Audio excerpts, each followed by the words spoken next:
Neighbours बोलने लग गए कि ये क्या लड़की सीए करेगी। इनफैक्ट सीए बनने के लिए तो 30 मार खान होना पड़ता है। मैंने बोला अब मैं इन लोगों को प्रूफ करके रहूंगी। इन 9 महीनों में मैंने अपने घर वालों का भी चेहरा नहीं देखा। I was shattered, heart broken. ऐसा लग रहा था पिछले 1 साल जो मैंने किया है मुझे कुछ भी नहीं आ रहा है। उस टाइम दिल काफी टूट गया था क्योंकि फादर जो मेरे थे मेरे लाइफ के आइडल थे। फिर मुझे नजर आ रहा था कि मेरा जो एक लाइफ का पिलर है दैट्स ब्रेकिंग डाउन। हर एक इंसान में इस दुनिया में ये पावर होता है एंड दिस पावर इज 21 साल की उम्र में जब मैं चार्टर्ड अकाउंटेंट बनी तो लोगों ने कहा एक एवरेज सी इतनी शाय लड़की सीए कैसे बन गई। और सोचने वाली भी बात है, मैं एक इतनी एवरेज लड़की जिसको 60% से भी ज्यादा स्कूल में नहीं मिला, वो कैसे चार्टर्ड अकाउंटेंट बन गई, वो भी तीनों स्टेजेस फर्स्ट अटेम्प्ट में। अब जब मैं अपनी जर्नी को देखती हूँ तो रियलाइज किया हाँ मुझ में एक सुपर पावर है। इनफैक्ट ये पावर सिर्फ मुझ में ही नहीं आप सब लोगों में है। तो क्या है ये सुपर पावर, आइए जानते हैं मेरे जर्नी के द्वारा। मेरा जो जन्म है वो पुणे शहर में हुआ था, महाराष्ट्र स्टेट में। घर में एजुकेशन को बहुत ज्यादा इंपॉर्टेंस दिया जाता था, इसीलिए एक अच्छी खासी स्कूल में मेरा एडमिशन करवा लिया था। बट भले ही अच्छी खासी स्कूल में मेरा एडमिशन कराया था बट इतनी वेल टू डू मैं थी नहीं। स्कूल में काफी एवरेज सी लड़की थी। इनफैक्ट 50-60% मुझे स्कूल में मिलते थे और स्कूल में ग्रुप्स हुआ करते थे ऑफ ऑल रैंकर्स। बहुत इच्छा होती थी मुझे उन लड़कियों से बातें करने के लिए, उनके ग्रुप में इन्वॉल्व रहने के लिए, उनके साथ लंच करने के लिए। बहुत बार इनफैक्ट मैंने कोशिश भी की बट उन्होंने काफी कुछ मुझे अपनाया नहीं। कहीं ना कहीं वो छोटी सी लड़की, इसके दिल में ये बात बैठ गई और मैंने बस वही से जिद पकड़ ली। जैसे छोटा बच्चा होता है ना, मन में जिद पकड़ लेता है। लग रहा होगा आप लोगों को अरे इसमें क्या बड़ी बात है, बट पता नहीं क्यों ये दिल को बड़ी मेरे को चोट लग गई और मैंने बोला अब मैं इन लोगों को प्रूफ करके रहूंगी। और अब मैं नहीं, इनफैक्ट ये लोग मेरे पास आएंगे बात करने के लिए। वहीं से मैंने दिन रात एक कर लिया और स्कूल से आने के बाद आई मेड इट श्योर कि मैं हर रोज कुछ ना कुछ लिख रही हूँ, पढ़ रही हूँ, खुद की पर्सनैलिटी को डेवलप कर रही हूँ। काफी शाय सी लड़की थी, कुछ खास बातें करना आता नहीं था, लोगों को इम्प्रेस करना आता नहीं था, कैसे कॉन्वर्जेशन शुरू करना है, सोशलाइज कैसे करना है, वो इंटेलेक्चुअल प्रॉपर्टी थी नहीं मेरे पास। तो तब मैं मिरर के सामने आके रिहर्स करती थी कैसे बात करना है, कैसे अपने आप को इंट्रोड्यूस करना है, कैसे कोई कॉन्वर्जेशन की शुरुआत करनी है। और ऐसे करके करके धीरे धीरे करके मैंने ग्रेजुअली अपने ये स्किल्स को डेवलप किया। ड्रेसिंग सेंस भी कुछ इतना अच्छा था नहीं, तो अब मैं न्यूज़पेपर देखती थी, मैगजीन्स रीड करती थी और देखती थी मैं कि कैसे ये सारे पब्लिक फिगर्स जो है वो अपने आप को ड्रेस करते थे। और ऐसे करके इवेंचुअली मैंने अपने पर्सनैलिटी को डेवलप किया। 10th स्टैंडर्ड में I scored really good, in fact I scored 83%। But वहां पे मैं रुकी नहीं। मैंने इनफैक्ट बोला कि ये तो मेरी जर्नी की शुरुआत होगी and then I wanted to pursue एक प्रोफेशनल कोर्स। और वहीं से मैंने अपने सीए जर्नी की शुरुआत की। नेबर्स बोलने लग गए कि ये क्या लड़की सीए करेगी। इनफैक्ट सीए बनने के लिए तो 30 मार खान होना पड़ता है। वही लोग फर्स्ट अटेम्प्ट में तीनों भी स्टेजेस क्लियर करते हैं। बट अब मैंने तो वो जिद पकड़ ली थी, मैंने बोला दिन रात एक कर लोगी बट फर्स्ट अटेम्प्ट में सीए बन के ही रहोगी। उतना ही नहीं था, उसी बीच 2008 में सीए इंस्टीट्यूट ने अपने करिकुलम को चेंज किया, जिसकी वजह से जहां मेरा अटेम्प्ट अगस्त में होने वाला था वो प्रीपोन्ड होके आ गया टू जून। और जून में मैंने अपना CA foundation which is the first level of CA examination वो दिया। सिर्फ दिया ही नहीं, I came up with flying colours. 200 marks का हमारा पेपर होता है and I scored 158 out of 200। But जब मैंने 158 मार्क्स के साथ स्कोर किया, लोग बोलने लग गए लक है उसके फेवर में, हो गया होगा ऐसे ही, तो इसीलिए ये इतने अच्छे मार्क्स के साथ क्लियर कर गई। And I wanted to prove them wrong. हाँ, मैं जानती हूँ कि मेरे पिताजी जो है वो चार्टर्ड अकाउंटेंट है, बट इसका ये मतलब थोड़ी ना है कि सब कुछ मुझे अपने हाथों में मिला है। अपनी जर्नी और अपनी कहानी मैंने खुद लिखी है। वो बहुत ज़्यादा मोटिवेट करते थे, गाइड करते थे, बट येस, मुझे ये पता है कि रास्ता ज़रूर उन्होंने बताया है, बट चली खुद मैं हूँ। रात-रात भर मैं पढ़ती थी और मैं ये जानती थी कि अगर मैंने धीरे-धीरे करके कंसिस्टेंटली पढ़ाई की, तो of course I will get a positive result. ऐसा कभी नहीं हुआ कि चलो किसी के घर में शादी है, चली गई, किसी की बर्थडे पार्टी है, चली गई, मूवीज देखना है, चली गई। नहीं, ऐसा नहीं किया। Monday to Saturday consistently I was working, और अगर मैंने अपने मंडे टू सैटरडे के टारगेट्स अचीव किए, तो फिर संडे में अपने आप को रिवॉर्ड करती थी, maybe buy some movie night और सम डिनर नाइट और समथिंग लाइक दैट। बट एक चीज मेरे दिल में थी कि मुझे जितना भी हर रोज पढ़ाया जा रहा है उतना पढ़ना है, रिवाइज करना है और फिर ही मुझे सोना है। तो धीरे धीरे करके, भले ही वो हर रोज 2 घंटे हो गए, बट 365 डेज में that made a huge impact. Foundation clear होने के बाद ही मेरी आर्टिकलशिप जो है वो शुरू हो गई थी। और क्योंकि मैंने ओल्ड कोर्स से न्यू कोर्स में स्विच किया था, जहां पे दूसरे मेरे फ्रेंड्स जो थे 1.5 साल बाद अपना सीए इंटर का एग्जामिनेशन दे रहे थे, my CA inter was due only 9 months. 9 महीनों में ही, 9 महीनों में ही मेरा सीए इंटर जो था वो ड्यू हो गया। तो अब मेरे लिए रूटीन काफी डिफिकल्ट था, क्योंकि मेरी आर्टिकलशिप शुरू हो गई थी।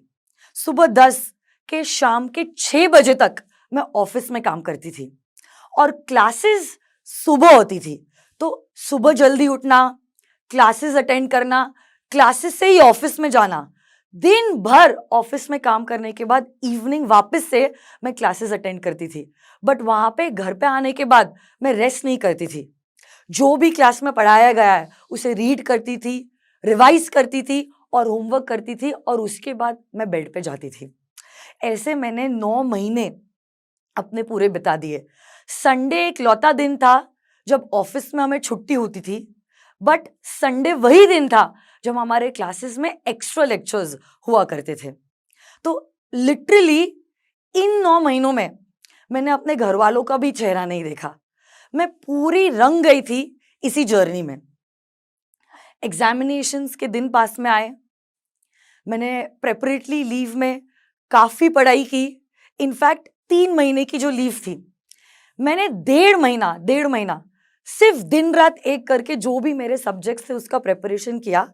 उसके बाद मैंने सोचा चलो 1.5 महीना मैंने प्रिपेयर कर लिया है, अब मैं कुछ पास्ट पेपर्स को अपने हाथों में लेती हूँ और देखती तो हूँ कि इतने साल मैंने जो प्रिपेयर किया है फाइनली उसका आउटकम मुझे मिलेगा या नहीं मिलेगा। और सीए की एग्जामिनेशन जो होती है वो दोपहर के टाइम में होती है, 2 से 5। मैंने एक पेपर उठाया और पेपर अपने हाथ में लिया और 2 बजे घड़ी के कांटे के हिसाब से मैंने लिखना चालू किया।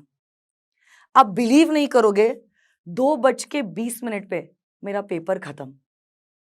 खत्म पेपर। क्यों? क्योंकि उसके आगे मुझे कुछ लिखने ही नहीं आ रहा था। क्या लिखूं आगे कुछ भी समझ में नहीं आ रहा था। And I was shattered, heart broken. ऐसा लग रहा था पिछले 1 साल जो मैंने किया है मुझे कुछ भी नहीं आ रहा है। 20 मिनट से ज्यादा मैं लिख ही नहीं पा रही हूं। आखिर गलत क्या हो गया? तब फिर मैं काफी रोई। उस रात मैं सोई नहीं। अगले दिन ऑब्वियसली मम्मी पापा को इस बारे में पता चला कि कुछ तो चीज है जिसके वजह से अंकिता नाराज है या दुखी है या डीमोटिवेटेड है। उस दिन उन्होंने कहा कि मुझे नहीं पता कि कोई और तुम्हें बिलीव करता है या नहीं अंकिता, बट हम तुझ पे बिलीव करते हैं और हम जानते हैं कि तू ये कर सकती है और तू ये करके रहेगी। ये मुझे बहुत ज्यादा मोटिवेशन दिया और मैंने सोचा कि ठीक है, जो हुआ है वो हुआ है। मुझे पता है कि पिछले 1 साल में मैंने कुछ गलत नहीं किया है। मैंने रिजल्ट का जो टेंशन था वो लेना बंद कर दिया। I did not think about the result, I believed in the process. तो अब मैंने क्या किया, पिछले 10 अटेम्प्ट के जितने भी पेपर्स थे वो सारे डाउनलोड कर दिए और बस हर रोज पेपर सॉल्व करती गई, पेपर सॉल्व करती गई, पेपर सॉल्व करती गई। 1.5 महीना था, 45 डेज। इन 45 डेज में 40 दिन मैंने सिर्फ पेपर सॉल्व किए, और दोनों भी ग्रुप्स की मैंने एग्जामिनेशन दी, वो भी 6 महीने पहले मेरे फ्रेंड्स के कंपैरिजन में, and I cleared both the groups with flying colours. और ये तो मेरा मतलब इंटरमीडिएट का स्टेज था। आर्टिकलशिप अब मेरी कंटिन्यू हो रही है, वापस से 1.5 साल बाद सीए फाइनल था, बट वहां पे भी मैं रुकी नहीं, वैसा ही रूटीन हुआ, वही प्रोसेस जो है वो मैंने फॉलो किया, स्टेप बाय स्टेप हर एक चीज को मैंने किया, और एंड मोमेंट तक मैंने किया, कहीं पे भी गैप नहीं रखी, और ऐसे करके सीए फाइनल भी जो है मेरा फर्स्ट अटेम्प्ट में क्लियर हो गया। इनफैक्ट मैं आपको एक बात बताना चाहती हूँ, जिन्होंने मेरे साथ ये सीए की जर्नी शुरू की थी, जो मेरे साथ स्कूल में थे, जिनके साथ रहने के लिए मैं सपने देखती थी, वो आज भी सीए नहीं बने हैं। और मैं प्राउडली कहती हूँ कि एक चीज है जिसने मुझे उनसे डिफरेंशिएट किया है, भले ही मैं काफी एवरेज लड़की हूँ, पढ़ाई में ऐसे कोई 30 मार्क खान तो नहीं हूं, या भले ही मैं काफी शाय लड़की थी, बहुत इंट्रोवर्ट थी, बट फिर भी मैंने अपने आप को अंडर एस्टिमेट नहीं किया। भले ही उन्होंने काफी मेरा कॉन्फिडेंस लो करने की कोशिश की, बट मैंने छोटे छोटे स्टेप्स हर रोज लिए, जिसकी वजह से आज ये एक बड़ी चीज हासिल हो गई। तो जी हाँ, मैं इसी चीज को आपको बताना चाहती हूँ कि हर एक इंसान में इस दुनिया में ये पावर होता है, and this power is of consistency. आप भी अगर आपकी जिंदगी में कुछ हासिल करना चाहते हो, तो जरूरी नहीं है उसके लिए बहुत बड़ा कदम आपको उठाना पड़ेगा, बट हर रोज छोटे छोटे कदम भी जो है वो फाइनली आपको आपके मंजिल तक जरूर खींच के लेके जाएंगे। सीए तो बन गई थी, अब मैंने वो कर दिया था जो लोग कह रहे थे मैं नहीं कर सकती थी, उनकी तो आवाज मैंने बंद कर दी थी। बट अब अपनी खुशी के बारे में क्या, मैं परस्यू करना चाहती थी एक profession that was teaching profession. बचपन से ही, जब मैं सेकंड स्टैंडर्ड में थी, तभी से जब पेरेंट्स पूछते हैं, बड़े लोग पूछते हैं आप बनना क्या चाहते हो, तो पता नहीं क्यों मुझे बहुत फैंटेसी ऐसे लगती थी, टीचर बनना है मुझे, टीचर। मैं ऐसे एक्टिंग भी करती थी अपने भाई को पढ़ाने के लिए, सोसाइटी के छोटे छोटे बच्चों को पढ़ाने के लिए। तो बचपन में पेरेंट्स को लगता था पता नहीं यार, हर बच्चे को टीचर या डॉक्टर ही बनना रहता है, तो अंकिता को भी बनना होगा टीचर। बट जैसे जैसे मैं बड़ी होती गई, मेरा ये जो पैशन था टीचिंग की तरफ, वो और भी ज्यादा बढ़ते गया। पापा ने कहा अच्छी खासी सेटअप है अपनी, इतने सालों से मेरा फर्म है, मैं खुद गोल्ड मेडलिस्ट हूँ, इनकम टैक्स में मेरा इतना नाम है, तू आ जा मुझे ज्वाइन कर ले, मतलब अगले ही दिन से तू अपने ऑफिस में काम कर सकती है। बट अब मेरा भी नेचर आप जानते हो, इतना जिद्दी, आसान रास्ता तो मुझे चुनना नहीं था। मैंने कहा कि नहीं, प्रैक्टिस तो मैं करूँगी नहीं, और जॉब मैं कर नहीं पाऊंगी, अब मैं वही करूँगी जो मेरा दिल जो है उसमें खुश है, और मैं जिसके बारे में पैशनेट हूँ। और ऐसे करके फिर मैंने सोचा, तो भले ही मैं सीए बन तो गई थी बाय प्रोफेशन, बट मुझे टीचर बनना था बिकॉज ऑफ माय पैशन। तो मैं कुछ ऑप्शंस एक्सप्लोर करना शुरू कर दिया, और फिर एक एकेडमी में गई, और मैंने कहा कि देखो ये मेरे कुछ एकेडमिक्स के रिकॉर्ड्स हैं, और मैं बहुत अच्छा पढ़ाती हूँ, सर मुझे प्लीज़ मौका दे दो।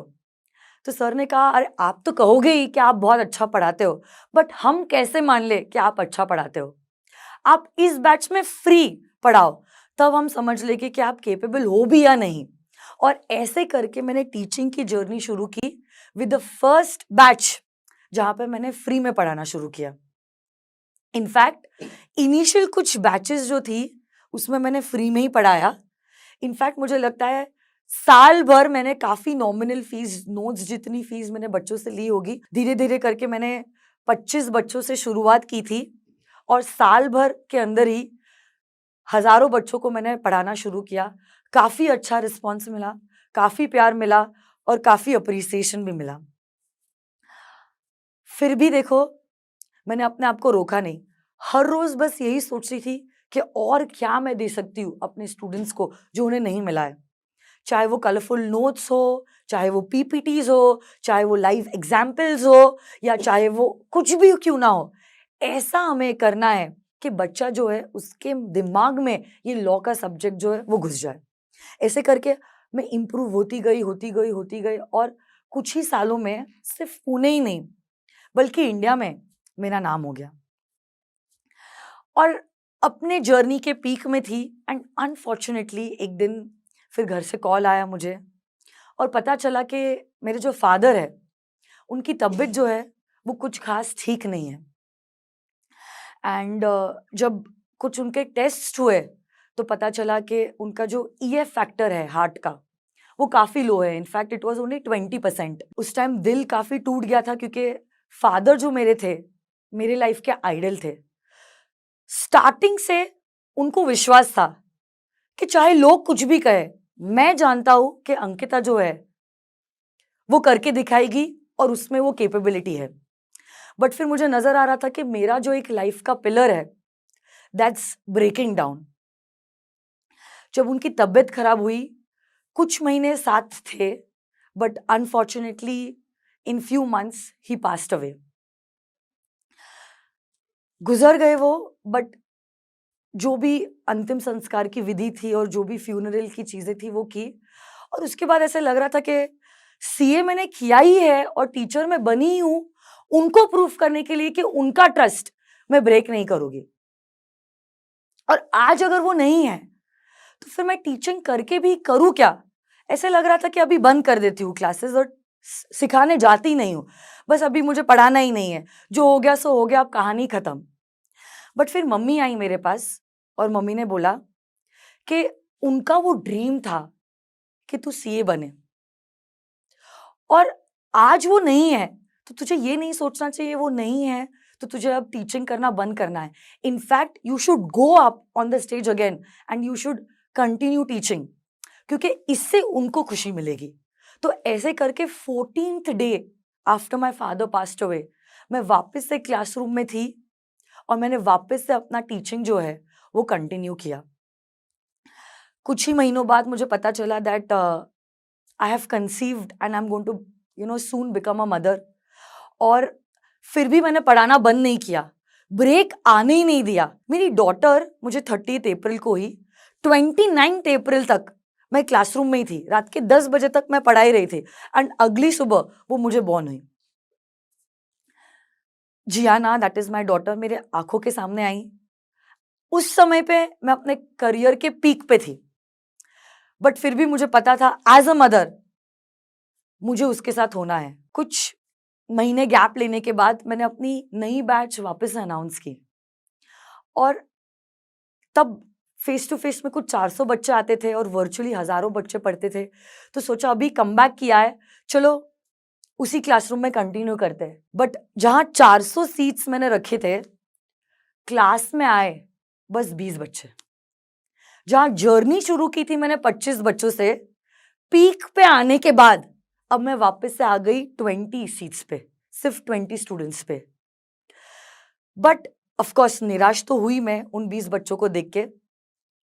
बट तब मेरे को ऐसे लगा कि मैं वो एम्प्टी सीट्स नहीं देख सकती हूँ।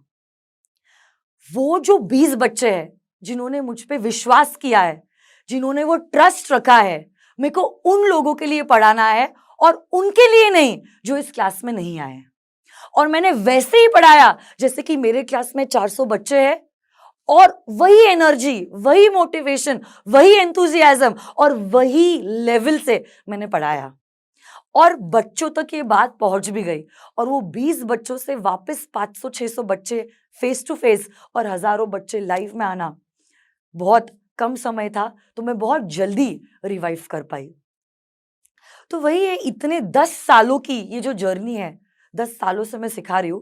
जब मैं अपनी इस जर्नी को देखती हूं तो मैं यही चीज रियलाइज करती हूं कि एक फैक्टर है जिसने मुझे आज सिर्फ पूना का ही नहीं बल्कि पैन इंडिया लेवल का इतना फेमस टीचर बनाया है। इतने बच्चों ने मुझे प्यार दिया है और वो क्या है? वो है कंसिस्टेंसी। हम नहीं चाहते हैं कि आप एक ही दिन बहुत पढ़ाई कर लो या एक ही दिन बहुत मेहनत करके रिजल्ट की आशा करोगे। आप अगर जिम जाओगे और 2 घंटा वर्कआउट करोगे और मिरर में देखोगे, क्या कुछ फर्क नजर आएगा? नहीं। अगले दिन जाओगे, वापस से 2 घंटा मेहनत करोगे, क्या कुछ रिजल्ट नजर आएगा? नहीं। बट आप वही हर दिन आधा आधा घंटा अगर आप जिम करते हो, तो इवेंचुअली वो एक दिन आएगा जिस दिन आपको ये नजर आएगा कि हाँ, अब मैं फिजिकली और फिट हो रहा हूं, मेंटली और फिट हो रहा हूं, मैं पढ़ाई में अच्छा कर रहा हूं। This is what is the most important thing in your life. हम ये नहीं कह रहे आपको जीनियस चाइल्ड होना पड़ेगा या बहुत ही होशियार बच्चा होना पड़ेगा अपने लाइफ में सक्सेसफुल होने के लिए। अगर मेरी जैसी एक एवरेज लड़की जो इतनी इंट्रोवर्ट है, जिसको लोगों से बात करने के लिए भी नहीं आता था, वो अगर कैमरा के सामने इतने बच्चों को पढ़ा सकती है, तो आप क्यों नहीं? हर इंसान में और आप में भी, जी हाँ, ये पावर है। You just have to utilise it. Miracles do happen. Thank you so much. Stay inspired, stay blessed, and all the best. Thank you.